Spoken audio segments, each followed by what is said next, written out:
on this week's episode of Damsels in the DMs. I think hosting for me is the most authentic performance you can do, short of maybe comedy, like if you're a stand-up comedian, but even that is an act. But I think for me, hosting is you just asking questions. So your true curiosity coming out, your true passions coming out, really hearing people communicate and can go deep, and also get people to reveal weird things about themselves. And you never know where the conversation is going to go. So I think hosting to me is just authenticity, if you will. This message is intended as a reminder that we are not licensed professionals, not psychiatrists or psychologists. If you have a serious problem, please seek professional help. The National Suicide Hotline is 1-800-273-8255. That's 1-800-273-8255. There's some damsels in the DM. Yes, queen. Tell us what's the vibe. There's some damsels in the DM.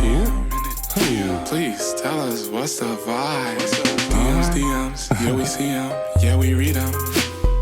DMs, we don't need them, we just leave them. Please. Yeah. It's going down in the DMs. Bye. Hello, everyone, and welcome to another episode of Damsels in the DMs. I'm Lauren. And I'm Alejandro. And everybody has been missing you, Alejandro. Tell the people where you've been. It's been a busy time and I've missed you too. But life has been wild. I'm super grateful for so much that's going on. I mean, I'm grateful for my day job. I'm grateful for opportunities to act. Since January through March, I was in the Frida Kahlo 10-minute theater festival. There was a part 1 and part 2. I acted in a total of 3 different 10-minute acts, which was such a great exercising opportunity in terms of acting and, just kind of flexing in terms of trying to express more comedic things, and then also on the other side of that, expressing more dramatic roles. So a lot of theater work has been in the recent past, and I'm looking forward in the end of April for the production of Arena, the House musical, which is going to be put on by Casa 0101 out of Boyle Heights, and it'll be performed at the LA LGBT Center.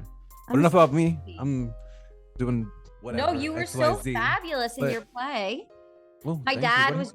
dad was joking after seeing Alejandro in his play. He was like, man, he was really good, because I had the opportunity to go to LA a couple weeks ago. And he was joking that maybe I should give up acting and become an agent after having discovered Alejandro. And now he's having this fruitful career. It's dope. It's just, I'm excited. And like I said, I'm just super grateful for the opportunities to collaborate and bring stories to life with people who are just as passionate about storytelling. And I'm sure you experience that on a daily basis in everything that you're doing. What projects are keeping you busy?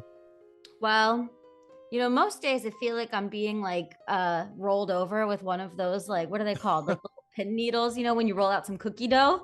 That's me, with how spread I'm being thin with the many roles I play in this life. But no, things are going really well. I feel very lucky, just like you do, to be able to pursue these creative endeavors. But I'm getting ready to film my project about my time in Quaker school this summer. So, it's like you end one project, and then the next one just comes and hits you over the head. I feel like I still haven't even grieved that project. That's the one thing about grad school. It's like when we filmed Defining Dodo, we devoted everything to defining Dodo, Right. And then when you're in school, it's like you do finish one project and you don't have the time really to devote to that one project because you're moved on to the next project. So, time is precious, my friends. Today, I was on 2 Zoom calls on video at the same time while trying to eat my lunch. And I was kind of like a squirrel, looking back and forth between the 2 calls. And it's like I would make a serious expression in one of the Zoom calls, but then the other people would be laughing about something. So I'd have to nod and then quickly smile over at the other section. I really felt crazy. You're chaotic. like an octopus. Yeah. All the tentacles are busy doing something and not even one left over to feed yourself with. Oh my God, I would love to be an octopus. That would be amazing. And I could pet Ernie with one octopus arm, Speaking of sea creatures, have you seen the previews for the new movie, The Kraken? No. I think Jane Fonda is doing like voiceover for the trailer, but it's so cute. It looks really, I'm really excited to see it. It's like a children's story. I don't know why I'm like geeked about it, but I Wow. think Well, when I come to LA, maybe we can go see it. let's do it. It looks really, really good. Also, wait a minute. Did I tell you we got into Outfest? No, wait, for Undocumented Tales? Yes. That's Outfest amazing. Fusion. Outfest Fusion. We're doing the world Wait, premiere. that's crazy. Somebody just invited me to Outfest Fusion. That's crazy. Gotta come. April 1st is gonna be the world premiere of episode 1 of I'm season so 4. excited. Oh, thank you. Outfest is such an amazing festival too. It is. It's cool to see that they're creating opportunities for diverse communities to be celebrated, because I feel like for the longest time there was this impression that it was a very exclusive group of content being celebrated, or it wasn't as diverse as Yeah, it needed to be. So it's really amazing to see that there are steps being taken for content to be celebrated, and I'm here for it. I'm excited.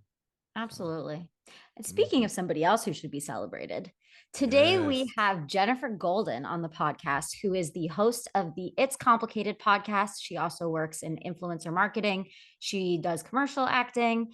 And what a joy. She really took us back to our roots of dating podcasts, and it made me miss for a second telling you all about who you should be swiping on and not swiping on the dating apps. I really admired the journey that she was describing with her current partner, and being able to find so many different topics that are relevant, engaging, and something that we can always take away from. And also her voice. Oh my gosh, what a natural host. I'm obsessed. Oh my god. If you haven't heard It's Complicated, definitely take a listen after you listen to our episode, of course. And definitely, and the way that she speaks about it as her life mission, I think is just so beautiful because, like, why else create if you don't see it as something that can really affect people and change the way people think and behave?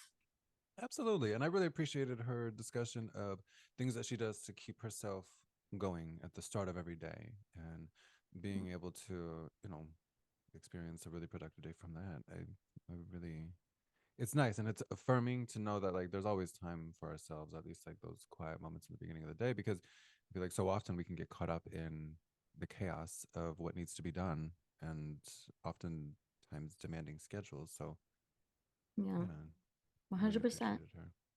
Let's get into it. All right, everybody. Well, we are here with Jenifer Golden, who is also part of the Believe Network family. So thank you so much for being here. Of course. Thank you so much for having me. It is an honor. So tell us everything about how you got into podcasting, where you're from, where you're now. And you also mentioned that you're into influencer marketing. So just walk us through everything that's gotten you to where you are. Of course. Well, it's a long story because I'm old and, We have time. Right. Great. Good. Plus I'm chatty because I'm a podcast host, so bear with me, but I will try and synthesize this journey for you. I am from Miami, Florida, and I'm such a Miami person, like through and through. My soul is Miami. My music is very reggaeton, jazz, all of the things. I am that girl. But I have been in LA now for, I want to say 16 years, but who's keeping track? I went to the University of Miami for broadcast journalism and theater. So naturally came out to LA to pursue acting and hosting. Did both of those things. Realized though that while I am the most creative person and love to chat and all of that good stuff, and definitely a performer by nature, I'm also somebody who loves money. And so I got a job, and that job was in PR. And from there, I have done PR, marketing, events, tech, content strategy. And in the last, I want to say, 8 years, I've been doing influencer marketing. So I work for an agency, and brands hire the agency to make their influencer marketing campaigns come to life, and work with, all kinds of brands, everything from Macy's to Marshalls to AT&T to Lexus. So big brands, little brands, all the brands. So I'm curious, how, with all of this amazing expertise that you have, where did the idea for It's Complicated come from? Oh, great question. Well, I obviously could not let go of the entertainment side of my personality. And also my degrees are in that and all of my student loans. So I have to, follow that dream to the best of my ability while also making a living. So I've always had my hand in both sides of the equation. So by day would, have some sort of job, and then by night would host shows at AfterBuzz TV. I was also a host on various TV shows and digital shows. So hosting naturally took me into podcasting, and I had a radio show on LA Talk Radio with the owner of the network. I was his co-host for his morning show. However, I was also at the same time hosting a YouTube show that was called Two Drunk Girls. So it was me and my co-host, and we would drink a glass of wine or what have you, our drink of the day, if you will. And we would talk about pop culture or dating and relationships or whatever topics that we were actually passionate about that were a little clickbaity, to be honest, but we felt ourselves gravitate toward dating and relationships conversations. And, just us being two girls, friends, and in a group of girls, we always found ourselves coming back to the conversation about dating and relationships. It's just something that, we could not escape. So we were like, well, we've got this YouTube show that we're hosting, and we're really passionate about talking. Obviously, the LA Talk Radio owner gave me a time slot to do a show. And so naturally we made it about dating and relationships, called It's Complicated. And we have been doing it for the past, I don't even know how many years at this point, because who can keep track of that? And everything just blurs into each other, especially with COVID. But we've been doing it for probably, I would say, 6 years. Wow. And then the last year we picked up a male co-host. And so now there's me, my co-host Lauren, and our co-host Rob. Wow, that's very funny because we have me as a Lauren and a male co-host, and we also have a third who's Osh, not here, but so do you guys always have the three of you on from now on, or do you split it? So more often than not, it's the three of us. But the great thing about having three people is that if somebody gets sick or can't make it, there's still other very qualified people who can talk about dating and relationships just fine, and we can proceed. But we do really like the nature of having the female and male perspective. And that is what we were gearing towards when bringing on a male co-host, that he could give a different perspective than Lauren and I could, because we're pretty similar in the way we see things. And we're both, we were single females, then in relationships. So our stories are a little bit similar, and he brings this very different dynamic. He's also a part of the reality TV world. He's older. He just moved to Austin. So he's, trying dating there for a change. And he's just definitely an interesting perspective, and a little sassy too, and funny. So it's a good time to, we hang out, we have fun, we chat, and I think all of us are learning a bit as we go. I know I learned something new when I saw the one episode. I heard the episode about, what was it, like alternative to cuffing season. You were talking about like winter coats or winter coating and green dating, a whole new set of technology that I was like, okay, this is, I appreciate that you say that, because I too felt like I was learning something new. There's so much moving all the time in terms of trends and things, and then also celebrity relationships and pop culture and viruses and all sorts of things that impact love. And so we try and stay on top of all of those things. This week, we're actually releasing an episode on the scandal. Tom Sandoval cheated on Ariana Madix on Vanderpump Rules with one of the other gals on the show. So, it's all the rage. So we're really trying to stay on top of all those things. And what's great is that it's kind of like a therapy session, because we reveal a lot about ourselves. We each weigh in on everything. Sometimes we've got experts who are like, okay, you're doing it wrong, or let's talk through that. And it's definitely an evolution, I would say. I learned a lot about dating and relationships from living it out on the show itself. And I think finally I'm a master dater, if you will. That's what we call our audience. The master dater as well. Touche. So how do you keep talking about dating interesting for yourselves? Because I'm not sure if Cam mentioned to you, but we started as a dating podcast and then moved into like the business of creators, because as we're all actors, it was like talking about dating all the time and revealing so much about your life can be so exhausting, and we felt that we were more passionate about talking about entertainment industry things because those were naturally the guests that we brought on more frequently. So how do you think that you've been doing it for 6 years? Like, it's still interesting to you, you're not tired of it, and you're still able to like share so much of your personal life? Well, I think to start, how we keep things interesting is we kind of alternate or crowdsource, if you will, topics. So if somebody is really passionate about something at that exact moment, like I was moving in with my boyfriend, we talked about it. Or Lauren had her second baby, we talked about it. Rob moved to Austin and now has to start dating from there. We talked about it. So it really is aligned with where we're at, week in and week out, but also what's going on in current events, what's going on in dating apps and all of the rage. If there's a new app, we talk about it. Or if somebody's suddenly single, we'll talk about it. So there's, us and our personal lives as far as topics go, as well as things that we see on the internet, news that comes out. I mean, memes are, very abundant. So if we see a meme, because thankfully our algorithms now know us so well that the memes are very geared toward what we talk about.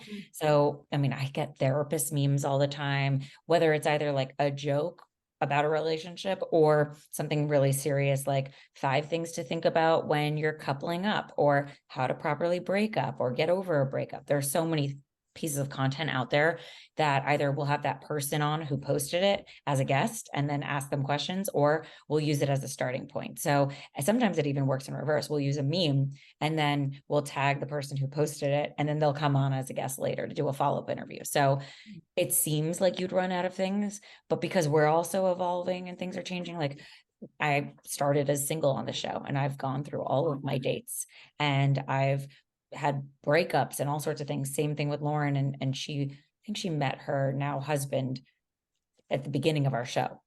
Wow. She had just gone through a breakup. She started dating him. And then, we've learned about their progress along the way, marriage, 2 kids, the whole thing, everything they've got going on. And then same with me. I met my boyfriend 8 months ago and we're already living together. So there's plenty of stuff to talk about there. And right before I started dating him, I was dating somebody else.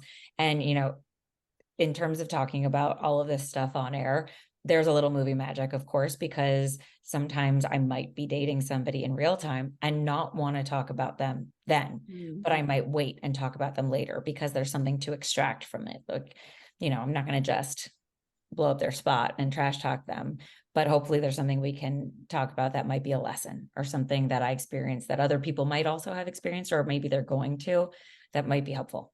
So we approach it from that lens. And I mean, it's gotten me in trouble plenty of times. I've gone on dates and then talked about somebody, and unbeknownst to me, they were a listener, or they listened after the fact to see if I would talk about them. And then they would send me a text and give me feedback on what I said. And I'm like, oh no. Oh my God. Yeah. That is wild. I mean, it does kind of speak to the rawness or the open nature with which one has to express themselves when hosting something like a podcast. Yeah, and I don't keep it a secret. It's out there. You know my name. Oh, it You doesn't see sound it. like it's a secret. Hell no. No, it's complicated and it's very public. So, when people have dated me in the past, it's either been something they thought was awesome and they celebrated and were proud of and encouraging. And then there were others that could not handle the idea of potentially being spoken about, or that my life is so public and that maybe at some point or another, I would speak about an issue we had or how I'm feeling about certain things. But I'm also not an asshole. Can we curse here? Yeah, absolutely. Yeah.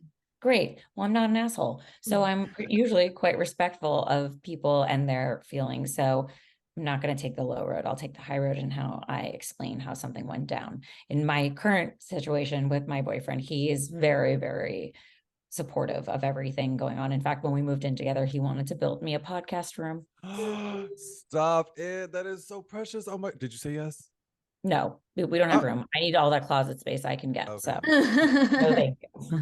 That makes sense. Have you ever had a moment where you've been like, this is way too much, like I'm tired of revealing everything about myself? And how did you get past that to continue doing the pod?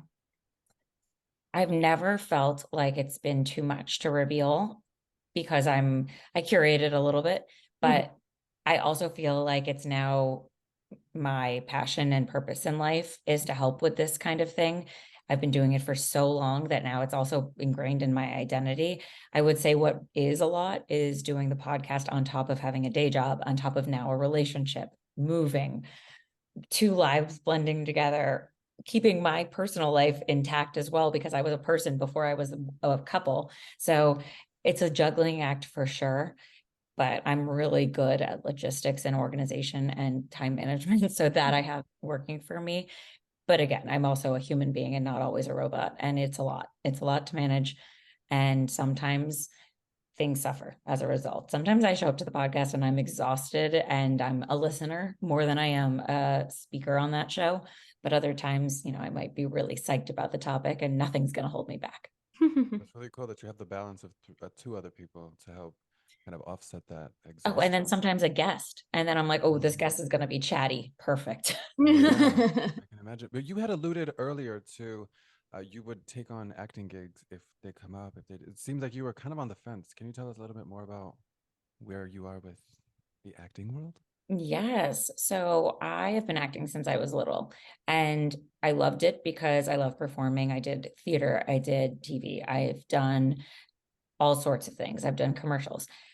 But what I didn't like about it was that I wasn't in charge of it. I couldn't control it. It's not like you do a job well and then you get promoted and you understand what that path might look like because it's laid out for you.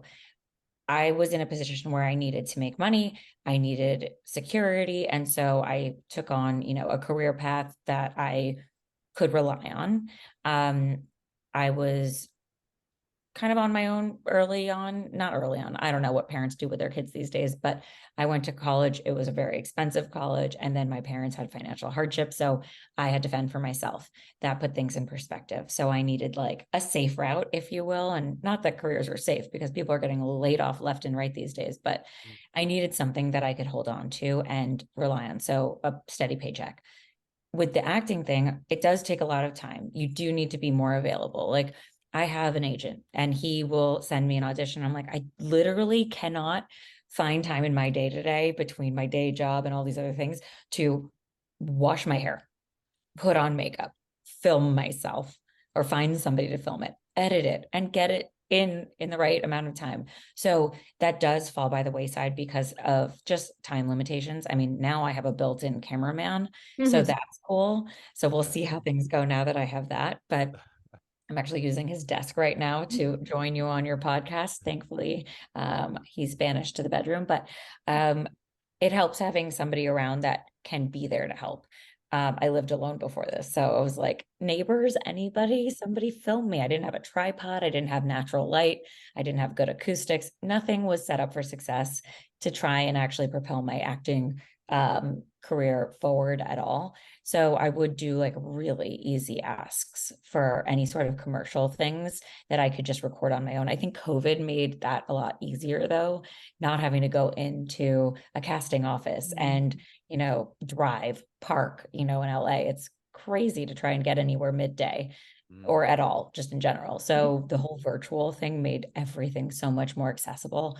But again, I didn't have a cameraman, natural light, clean hair, because I would work out before my work day and sit at the computer in sweatpants and I looked like a treasure troll. And then suddenly my agent would be like, can you whip up this 5 sides, 5 pages of dialogue and send it over? I'm like, oh no, absolutely, I cannot. And then, he got tired of hearing no as well. So we're looking ahead though in 2023, we might bring it back. I do like commercial acting a lot. I'm actually on a commercial right now that has been airing for 8 years, 7 years. I'm the face of like one of the AAA commercials that they've got running. So now that we're talking about it, it's kind of like an ad you'll see on Instagram. It's just going to show up and you're never going to get rid of it. And you're going to hear my voice and it's going to be a thing. So good luck to you when you see it. I'm very tan in it and my hair is down and I have like a call center microphone across my face, like as though if you call AAA, you're going to get me on the other side. So, if the time comes where I have more time and can actually do it and do it well, it's definitely not out of the question. I love it. I actually want to be my boyfriend's manager. I'm like, come on, you're attractive, you're tall, you have a certain look. I'm going to be your manager. Let's make you an influencer. Let's make you a model. Let's go. So maybe that's what's going to happen. Who knows? I'm Well, I very hope open. the residuals of that commercial are helping with the student loans. Oh yeah. Well, the day job, the day job covers that, but everything helps. The podcast helps. The AAA commercial, they actually have me re-record from my home quite often, because every time they change pricing, I have to be the voice that they have recording the pricing, because it has to match the existing video. So I do a lot of ADR from home. Wow. Do you have a studio for that? Nope, just a little microphone I plug in like the podcast. They'll Wow. play my voice and I will mimic it. Wow. Your That's voice really is cool. so magnetic too. I mean, the second you came on, it was like, oh my God, my eardrums were in shock because of just entered my ears like Thank you. pudding or Thank something. you. don't I even will say know. my AAA voice is a little different. It's like much more Well, can you give us a sing-songy. taste? Call now. Now that you say it, I feel like I've heard it. Probably. It's a higher pitch, it's more melodic, it's less raspy. It's that. So, call now and get yourself some AAA if you really want it. I love Well, it. I don't know about calling now for AAA insurance. I am curious, with all of what you described, having to be responsible for in a single day, what are parts of your morning routine that really help with like planning a strong foundation for your day? Oh, my morning routine is solid. And when it gets interfered with, I am not a happy camper. So I have perfected it. I wake up at the very early 6 o'clock time frame. I then will leisurely get out of bed. It's like a 6 to 6:15 moment where I cuddle the dog. We, open our eyes. We get acclimated to the fact that we are starting the day, get up, walk her, come back, have coffee. I read Katie Kirk's newsletter every single morning. It is lovely. It is lighthearted, but she also touches on world news. She also covers health and wellness, celebrity stuff, shopping. It's amazing. Everything's in there. She is my spirit best friend. Then I practice French or Spanish, depending on the day. I think weekdays are my Spanish, weekends are French, because I really want to learn Spanish. Well, I should know Spanish, honestly, because I'm from Miami, but I want to be fluent in it at some point. So I'm working toward that. French is, the weekends just for fun. And so do that on Duolingo. Then I make my way to the gym. I work out for 30 to an hour. And then I get myself on the computer and start my workday. Wow, that's an incredible routine. I also meant to mention that we both have rescue dogs from South Korea. What? Oh Yes. well, one, I love that you did your research, because that is amazing. And two, she is my pride and joy. How did you end up with a rescue dog from South Korea? So everyone on this podcast is probably so sick of me talking about this, but basically, Love Ernie. when my parents went through a divorce, I had a miniature poodle that was also a rescue, and my mom got me this dog as like you're going through a lot, kid, through this divorce. Like, here's a dog to help make you feel better, right? And then last year, or I guess now 2 years ago, that dog passed away. And I was like totally beside myself about it. Like, didn't know what I was going to do, because that dog got me through like such a hard time, Yeah. So then I was like, I need to get another dog. Like, I can't live my life without a dog, because I'm just such a dog person. So I went on the internet and I found this black miniature poodle, which is what I had been looking for, who was in South Korea.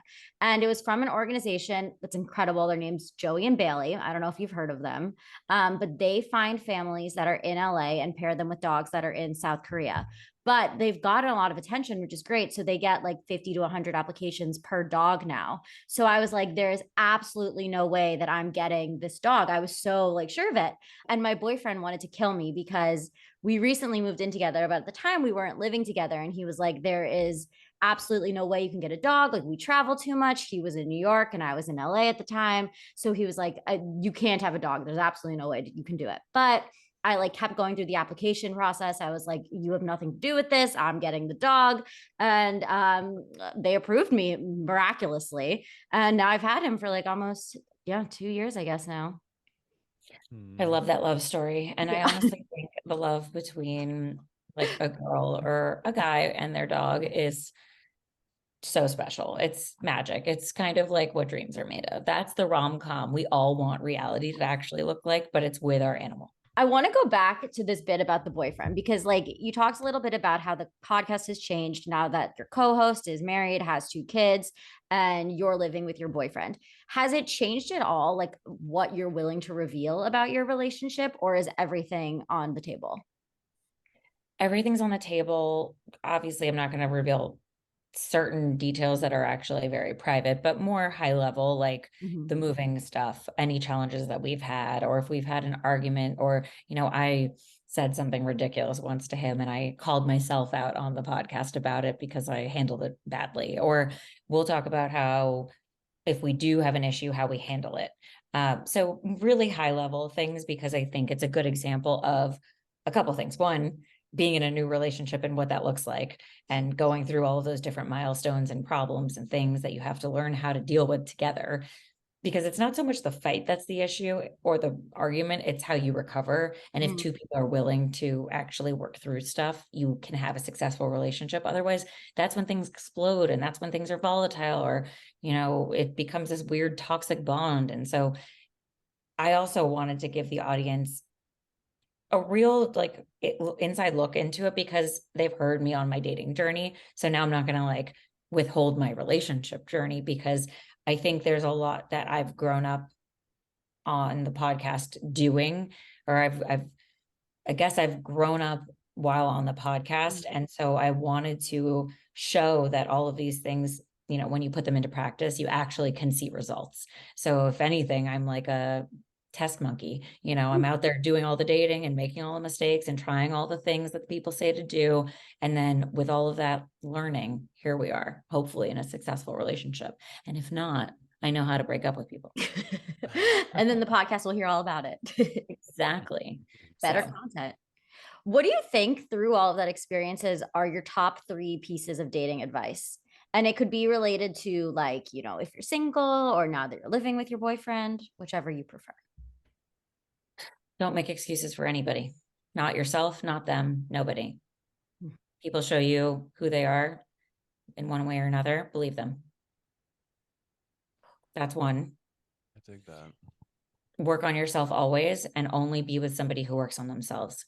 That makes life so much easier, because if you are aware you have flaws and they're aware they have flaws, you can communicate about it, because no one is perfect. And there's no, weird, the jig is not up because you're telling somebody, hey, you messed up. It's obviously we're all going to mess up at some point. We're human beings.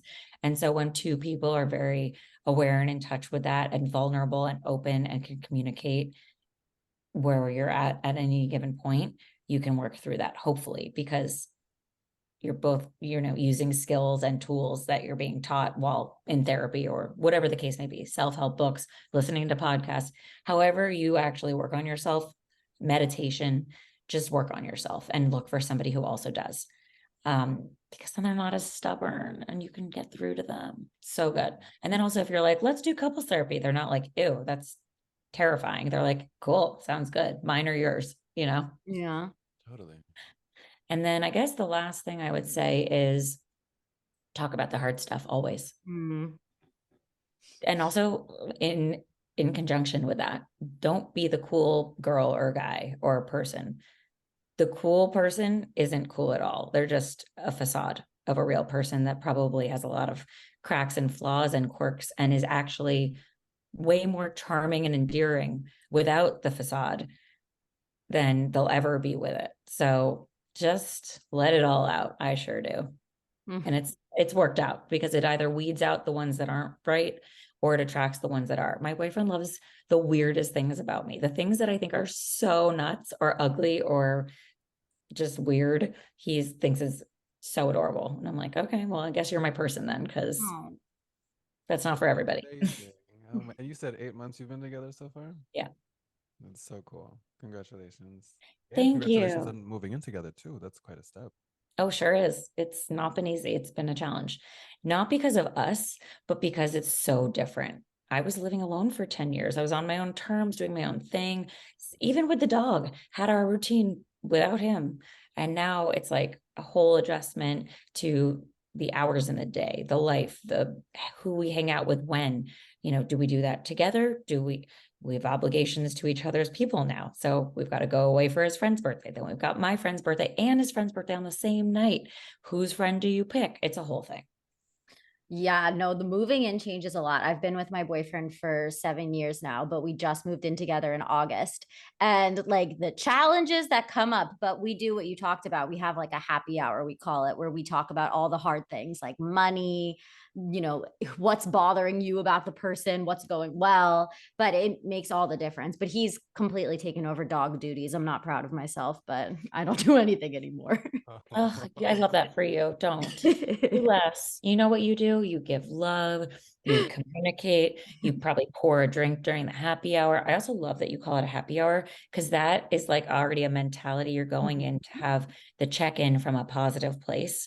So that's a good branding there. Happy hour. We're going to have a happy hour. We do monthly check-ins, but I'm going to definitely rebrand it. 10 out of 10 recommend. It's been game changing. I love it. See, but this is why people need to get comfortable talking about this stuff. And so I think that, going back to your earlier question about, is it ever too much? I feel a responsibility at this point to do it. Like, it's like Grey's Anatomy. It's a teaching hospital. I have to give back. Alejandro, would you like to jump into our DM questions?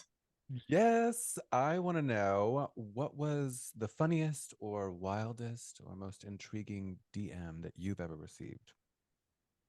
Okay, well, dick pics aside, Oh God, yeah, dick pics aside.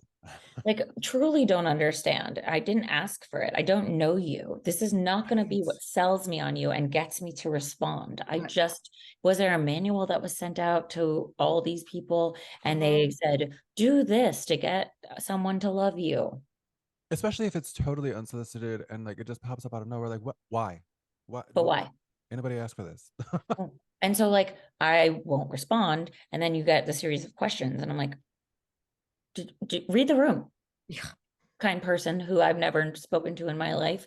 If I'm not responding, it's because I'm not going to respond and I'm not interested. But anyway, so that aside, I've gotten a lot of DMs about either congratulating me on different phases of my dating relationship life, or people asking questions, writing to say like, oh, I'm planning a date. Is this a good idea or is this a bad idea? Or what kind of wine should I get? People ask all the time how to let somebody down easy, because I believe that you should never ghost, no matter what. Unless you're in danger and need to block somebody, you should always give somebody closure, because that just makes the world go round. And then it prevents hopefully people from going cuckoo in the future because they're jaded or decided that when you do this, this is the result. It's not always the result. So I have like stock messages I've used throughout the course of my dating career, whether it's, I don't want to see the person again, or checking in to see if you are seeing the person again, or ending something, what have you. I really believe that you need to close the loop. So people will ask me for them because I talk about them on the show all the time. So I'll just copy and paste them out and send them back to them, and they use them and they'll be like, oh, wow, that actually really did work. I got such a favorable response. Thanks so much. So it's really nice to see that we're spreading good behavior around. In fact, I once actually got one of my texts in response to me. Like it had made its way back to me. And I was like, wow, that's annoying, but also great. That's crazy. Do you think that they listened to your podcast and used your words against you? No, I think maybe like it was just a ripple effect. Like it's such a small community of daters, if you will, in LA. So, maybe there was some intermingling, if you will. Like maybe I dated somebody who dated somebody who dated somebody who dated somebody who made its way back to me. Did you think that dating in LA was harder than dating in other cities? Well, I moved here when I was 21. So I've only really dated here. I mean, that's not necessarily true. I've had like a few flings, if you will, in Miami or random things throughout, but LA is a beast of its own. It's something special because people don't move here to find love. They move here for aspirations and careers and all that kind of stuff. It's just, I think, on the back burner until people are like, well, maybe I should go out, or maybe that would be fun, or I should finally take it seriously. So you've got a lot of Peter Pan syndrome. You got a lot of people who put themselves first in one way or another, might be a little egocentric and might be also a little out of touch with reality because they're jaded by whatever LA has to offer them and celebrities and models and people who they think they might end up with. And then you're just like a regular person.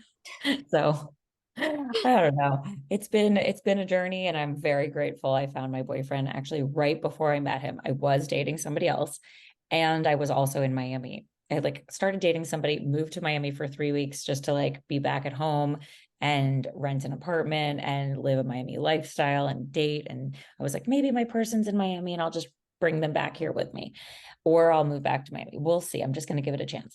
So I did date two people while I was in Miami very briefly, came back, back to the guy I dated before I went to Miami. And then that ended and I met my guy. So I think I was just putting the dating vibes out there, but it was easier to date in Miami. That's for sure.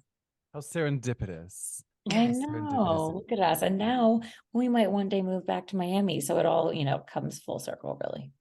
Oh my God, you really love Miami. I do. I'm from there. It's my home. That's beautiful. I mean, I'm from the Midwest, and I don't know, since being out here, I can't really see myself going back. But never say never, I suppose. But Never say never. I didn't think I'd Mhm. necessarily want to move back to Miami because LA has a lot of similar qualities, but my soul misses it. Oh, you know what? And the ocean is warmer on that side of the country than it is over here, right?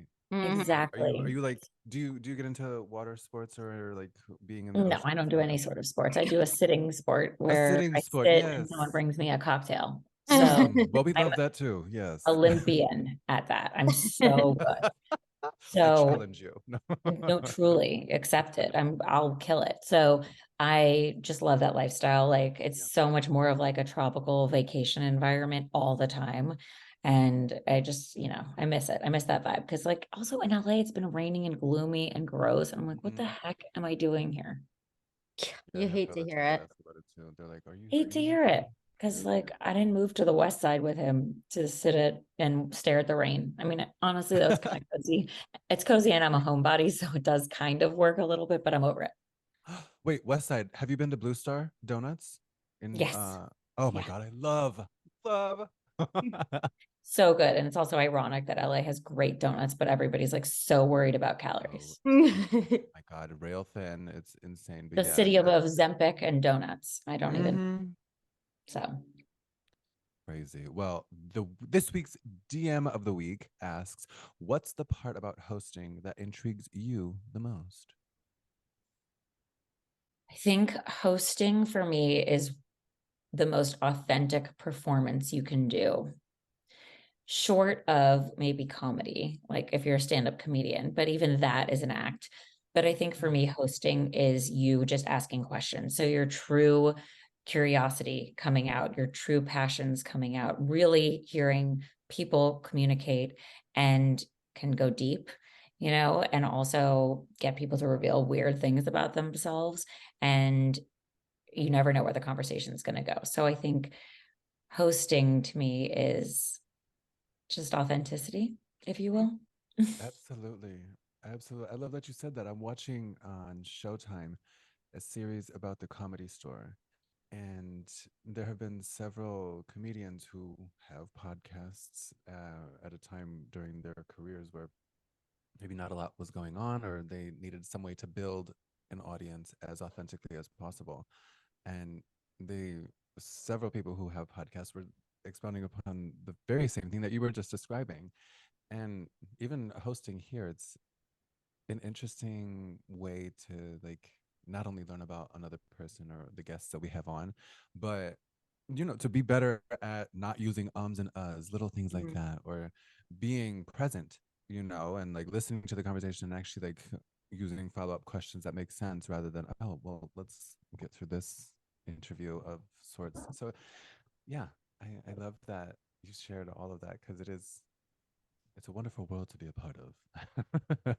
It actually is. I mean, not everyone can do it. I often, at work will feel bad when somebody has a fear of public speaking or they're afraid to contribute during a conversation because they don't want to sound silly. I'm like, oh, I literally cannot keep my mouth shut. If I have a thought, it's out of my mouth. It's like Tourette's. And sometimes it's great. And sometimes it's like, Really? You said that out loud? Okay, well, no one's fired you yet, so keep doing it. But it's, I think also if you're a host that has been trained to not say or like instead you say yes and you do move conversations forward. In fact, it's gotten me in trouble with dating actually, because I can hold a conversation and ask questions. And I think sometimes on the receiving end, people thought I was more interested in them than I was. But I was just trying to pass the time or find something that was worthwhile in being there. Like, can I learn something? Can I find some sort of topic to talk about from this on the podcast? Like, or I just need to like eject myself and get the hell out of here. But which I've done. I've actually left many a dates. But in terms of like the conversations had, it's deep in them. And so I think, sometimes people are like, wait, you seemed so interested in me. I'm like, oh, guess I can't turn it off. I relate to that so much. My boyfriend calls me the question master because I'm just like bop, bop, bop on questions. And sometimes he just really doesn't want to talk. He just wants to be in silence, And that's the thing you learn about when you move in after being together for 7 years, because, I called him before. So I was like ready to have this long conversation, but he could just not answer me if he didn't want to talk. But now he has to talk to me, and that's a problem. That's so funny. Does that happen for you in the mornings like it does for me? Yes, really all times day, but like particularly in the mornings, yes. And also because he's a lot more like regimented about his mornings than I am.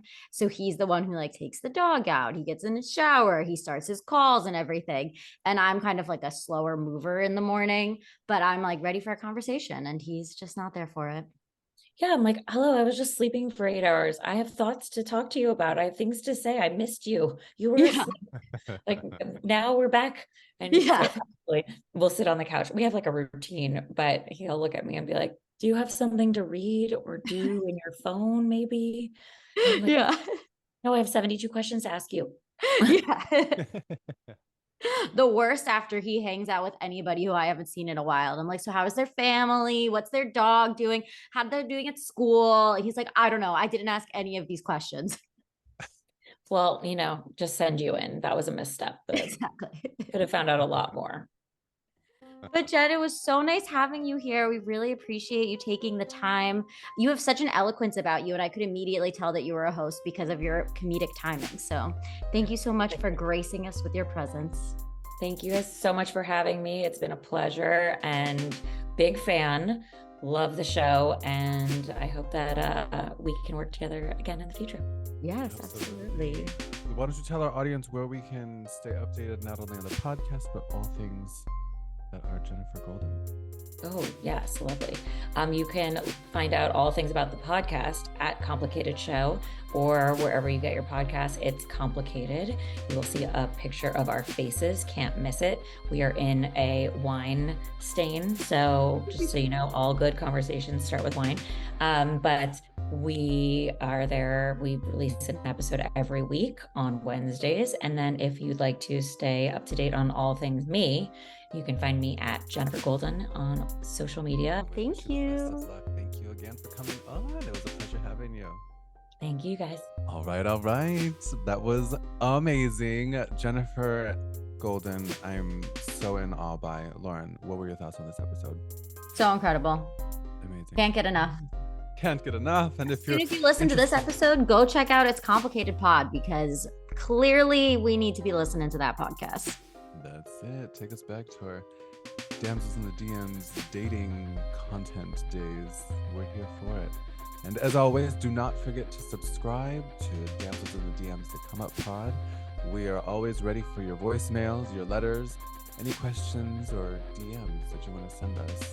And yeah, take it back to dating if you want, or if you have something of concern within your career or projects that you're working on or entrepreneurial endeavors that you're beginning, send them to us. We're here to help. We're here to listen. We'll be posting the people that we're having on the podcast, so please send us your DM of the week questions. We love hearing what you're interested in knowing. And as always, subscribe, rate, and review wherever you listen to your podcast. That helps us to keep creating more content. That's it. All right, everybody. Well, thank you so much for tuning in to another episode of Damsels in the DMs. Until next time. Going down in the DMs. Bye. DMs, we don't need them, we just leave them. Please. Yeah. It's going down in the DMs. Bye.